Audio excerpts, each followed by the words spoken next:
46వ అధ్యాయము. శ్రీకృష్ణుడు గోపకాంతల కడకు ఉద్ధవుని పంపుట. శ్రీ శుకుడు నుడివెను. పరీక్షిన్ మహారాజా, వృష్ణివంశము వారిలో ప్రముఖుడైన ఉద్ధవుడు మిగుల ప్రజ్ఞాశాలి. అతడు సాక్షాత్తుగా బృహస్పతికి శిష్యుడు, శ్రీకృష్ణునకు ప్రాణమిత్రుడు, ఆంతరంగికుడు. కృష్ణ భగవానుడు ప్రపన్నుల అంటే శరణాగతుల ఆపదలను తొలగించువాడు. ఆ స్వామి ఒకనాడు తనకు అనన్యమైన ప్రియభక్తుడగు ఆ ఉద్ధవుని తన కడకు పిలిపించుకొనెను. తన చేతితో ఆయన చేతిని కలిపి పట్టుకొని ఆ ప్రభువు ఏకాంతమున ఇట్లు నుడివెను. సౌమ్యుడవైన ఉద్ధవ, నీవు వ్రజభూమికి వెళ్ళము. మా తల్లిదండ్రులైన యశోదానందులకు ప్రీతిని కూర్పుము. నా ఎడబాటు వలన గోపికలు మిగుల మనస్తాపము చెందియున్నారు. నా సందేశమును వినిపించి వారి వేదనను తొలగింపుము. ఆ గోపకాంతలు తమ మనస్సుల యందు నిరంతరము నన్నే నిలుపుకొనియుందురు. వారి ప్రాణములు, జీవితములు, సర్వస్వము నేనే. వారు నా కొరకై తమ దేహముతో సంబంధము గల పతి, పుత్ర, బంధువులందరినీ కూడా త్యజించి వేసిరి. వారు హృదయపూర్వకముగా నా ఎడ ఆత్మీయత కలిగియుండి నన్ను తమకు ప్రీతమునుగా భావించుచుందురు. నా కొరకై లోక పరలోక ధర్మములను, సుఖములను ప్రక్కనబెట్టి నన్నే నమ్ముకొని ఉన్న వారిని నేను సర్వదా పాలించుచుందును. ఉద్ధవ, ఆ గోపికలకు మిక్కిలి ప్రియతముడనైన నేను దూరము కాగా వారు నన్నే స్మరించుచుందురు. నా ఎడబాటు కారణముగా ఉత్కంఠతో విహ్వలలై నన్ను గుర్తు చేసుకొని మీదు మిక్కిలి వ్యామోహమును పొందుచుందురు. మిత్రమా, నేను గోకులము నుండి మధురకు బయలుదేరినప్పుడు వారికి నేను వ్రజభూమికి తప్పక తిరిగి వత్తును అని మాట ఇచ్చి ఉంటిని. అందువలన తమ చిత్తముల యందు నన్నే నిలుపుకొని ఉన్న ఆ గోపికలు అనుక్షణము నా రాకక ఎదురుచూచుచు అతి కష్టము మీద తమ ప్రాణములను నిలుపుకొని యుందురు. శ్రీ శుకుడు వచించెను. పరీక్షిన్ మహారాజా, శ్రీకృష్ణుడు ఇట్లు పలికిన పిమ్మట ఉద్ధవుడు ఆ స్వామి సందేశమును సాదరముగా స్వీకరించి రథమునందు ఆసీనుడై నంద గోకులమునకు బయలుదేరెను. శోభా సంపన్నుడకు ఉద్ధవుడు సూర్యుడు అస్తమించు సమయమునకు గోకులమునకు చేరెను.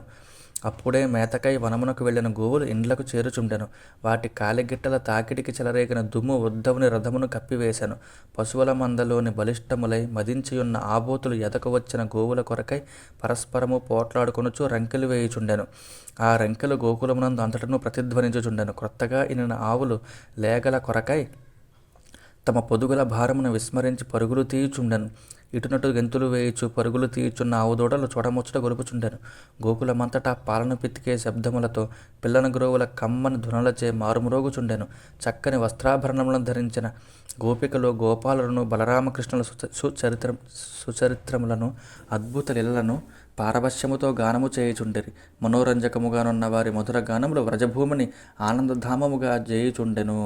గోపాలుర గృహములలో అగ్ని, సూర్యుడు, అతిథులు, గోవులు, విప్రులు, దేవతలు ఆరాధింపబడుచుండిరి. ఆ సందర్భముగా వేయబడిన ధూపముల పరిమళములను వెదజల్లుచుండెను. దీపముల కాంతులు దర్శనీయముగా ఉండెను. పూలమాలలచే అలంకృతములై ఆ భవనములు నందగోకుల శోభలను ఇనుమడింపజేయుచుండెను. అచటి వనముల యందలి వృక్షములన్నీను చక్కగా పువ్వులతో అలరారుచుండెను. వాటిపై జేరియున్న పక్షుల యొక్క కలరవములు, పుష్ప మకరందములను గ్రోలి మత్తిల్లియున్న తుమ్మెదల జుంకారములు వినసొంపుగా నుండెను. నిర్మల జలములు గల సరస్సులలో పూర్తిగా వికసించియున్న కమలములు శోభాయమానముగా ఉండెను. అందు సంచరించుచున్న హంసలు, కారండవములు మొదలగు పక్షుల కదలికలు మనోజ్ఞముగా ఉండెను. ఇవి అన్నయ్యను వ్రజభూమి యొక్క అందచందనములకు వన్య చిన్నెలను దిద్దుచుండెను. శ్రీకృష్ణునకు అనుచరుడు, ఆయనకు మిగుల ప్రీతిపాత్రుడు అయిన ఉద్ధవుడు తమ ఇంటికి వచ్చినందులకు నందుడు ఎంతయూ సంతసించి ఆయనను అక్కున చేర్చుకొనెను. పిదప నందుడు ఆ ఉద్ధవుని సాక్షాత్తు శ్రీకృష్ణునిగా భావించి భక్తి శ్రద్ధలతో పూజించెను. అనంతరము షడ్రసోపేతములైన పదార్థములతో ఆయనకు భోజనమిడెను. హాయిగా మృదుశయ్యపై చేరిన పిమ్మట ఆ మహాత్మునకు పాదసేవలతో బడలికలు తీర్చుచు క్షేమ సమాచారములను గూర్చి ఇట్లు ప్రస్తావించెను. మహాత్మా, ఉద్ధవ, మాకు పరమ మిత్రుడైన వసుదేవుడు చెరసాల నుండి విముక్తుడైనాడు గదా. ఆ మహాపురుషుడు పుత్రులతోడను బంధుమిత్రులతోడను గూడి క్షేమముగా ఉన్నాడు గదా. కంసుడు సాధువులను, ధర్మాత్ములను, యదువంశము వారిని సర్వదా ద్వేషించుచుండెను. అట్టి పాపాత్ముడు తాను చేసుకున్న దుష్కర్మల ఫలితముగా తన అనుచరులతో గూడి హతుడయ్యను. ఇది మన అందరి అదృష్టము. శ్రీకృష్ణుడు మమ్ములను అందరినీ ఎప్పుడైనను జ్ఞాపకం చేసుకునుచున్నాడా? తల్లి యశోదను, నన్ను, సుహృదులను, ప్రాణమిత్రులైన గోపాలుర గోపాలులను, గోవులను, గోవర్ధనగిరిని, తననే దైవముగా నమ్ముకున్న వ్రజభూమిని, బృందావనమును ఎన్నడనను స్మరించుచున్నాడా? ఆ గోవిందుడు తనకు ఆత్మీయులమైన మమ్ములను అందరినీ చూచుటకు ఒక్కసారి అయినను ఇచుటకు వచ్చునా? ఆయనను చూచడి అదృష్టము మాకు ఎప్పుడు కలుగును? ఒప్పిదమైన నాసికతో, మధురములైన చిరునవ్వులతో, ప్రేమతో నిండిన చూపులతో అలరారుచుండెడి ఆ చిన్నారి ముఖమును చూచి ఆనందించడి భాగ్యము మాకు అబ్బునా? మహాత్ముడైన శ్రీకృష్ణుడు మమ్మలను దావాగ్ని గండం నుండి రక్షించినాడు.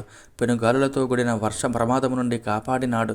వృషభాసురుని, అఘాసురుని, కొండ చిలువను వధించి మమ్ము ఆదుకొనినాడు. అంతేగాక మృత్యురూపములైన పెక్కు విపత్తుల నుండి వ్రజవాసులను అందరినీ గట్టెక్కించినాడు. ఇంతయేళ ఆపన్నులకు ఆర్తిహరుడైన ఆ సర్వశక్తిమంతుడు మాకు చేయని సహాయమే లేదు.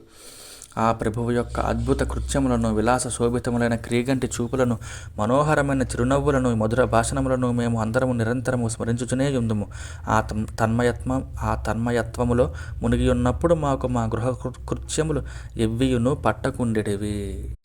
మా చిన్ని కృష్ణుడు విహరించిన నదీ తీరములను, పర్వత ప్రాంతములను, వనభూములను, క్రీడా ప్రదేశములను, అంతేగాక ఆయన పాదపద్మముల యొక్క చిహ్నములతో విరాజిల్లుచుండెడి ఏ ప్రదేశమునైనను గాంచినప్పుడు మా మనస్సులన్నీయును ఆయనలో తదాత్మ్యము చెందుచుండెను. బలరామకృష్ణులు సకల దేవతల పరమ ప్రయోజనార్థము ఈ లోకమును అవతరించిన దివ్య పురుషులు అని గర్గ మహర్షి పలికియుండెను. ఆ మహాముని వచనములు ముమ్మాటికిని నిజమేయని నేను తలంతును. ఏనుగుల బలముగల కంసుని ద్వంద్వయుద్ధమున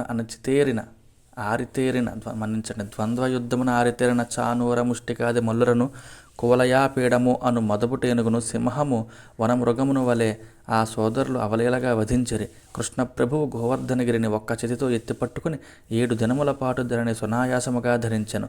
3 తాళవృక్షముల ప్రమాణము కలిగి ఇనుము వలె దృఢమైన ధనస్సును, గజేంద్రుడు కర్రను వలె ఆ స్వామి విరిచివేశెను.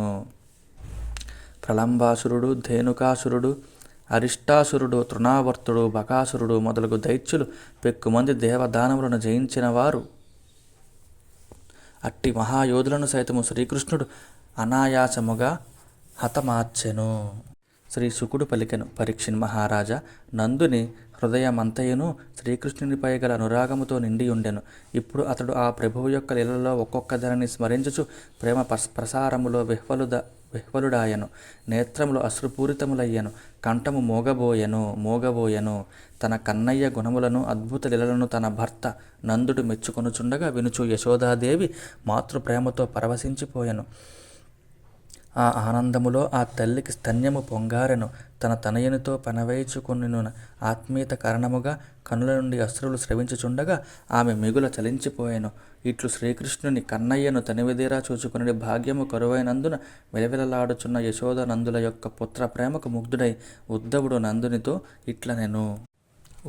ఇట్లనెను, మహాత్మా, ఈ లోకమునందలి ప్రాణులకెల్లా మీరిద్దరు నిశ్చయముగా ఎంతయో కొనియాడదగినవారు. ఎలనన సకల ప్రాణులకు తండ్రియగు నారాయణునిపై మీరు అత్యధికమైన వాత్సల్యపూరితమగు ప్రేమను, పుత్రభావమును కలిగియున్నారు. ఈ బలరామకృష్ణులు పురాణ పురుషులు. వీరు జగత్తునకు నిమిత్త కారణమేగాక ఉపాదాన కారణము కూడా. వీరు సమస్త శరీరములయందు ప్రవేశించి వాటికి ప్రాణదానము చేయుటయేగాక అత్యంత విలక్షణమైన జ్ఞానమును కూడా ప్రసాదింతురు. అంతేగాక వారిని శరీరధారులను నియంత్రింతురు. మానవుడు ప్రాణావసాన దశయందు క్షణకాలము పాటైనను లౌకిక విషయములయందు ఆసక్తిని వీడిన పరిశుద్ధ మనస్సును శ్రీమన్నారాయణునిపై నిలిపినచో అతని కర్మవాసనలు అన్నీయును దగ్ధమైపోవును. అతడు బ్రహ్మజ్ఞానమును పొంది తేజోమయ అప్రాకృత రూపముతో పరమగతిని మోక్షమును పొందును. జై శ్రీహరి. మహాత్మా, శ్రీమన్నారాయణుడు చిదాత్మకమైన సమస్త జగత్తునకును కారణభూతుడు.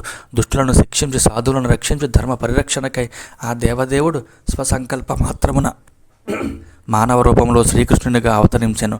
అట్టి పురుషోత్తముని యందు మీరు మిక్కిలి ప్రేమానురాగములను నిలుపుకొని ఉంటిరి. ఇంకా మీ దంపతులకు మిగిలియున్న సత్కర్మలేమున్నవి?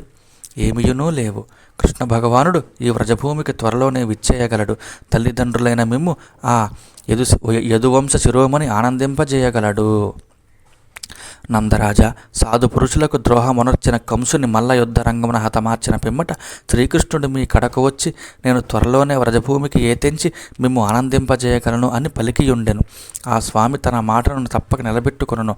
పుణ్యాత్ములారా, మీరు ఇంక ఏమాత్రము దుఃఖింపవలదు. శ్రీకృష్ణుని దర్శించు భాగ్యము మీకు శీఘ్రముగానే లభించును.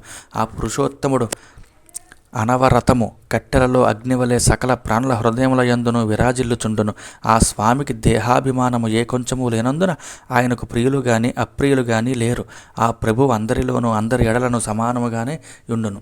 కాబట్టి ఆయన దృష్టిలో ఉత్తముడని అధముడని భేదభావమునకు తావులేదు.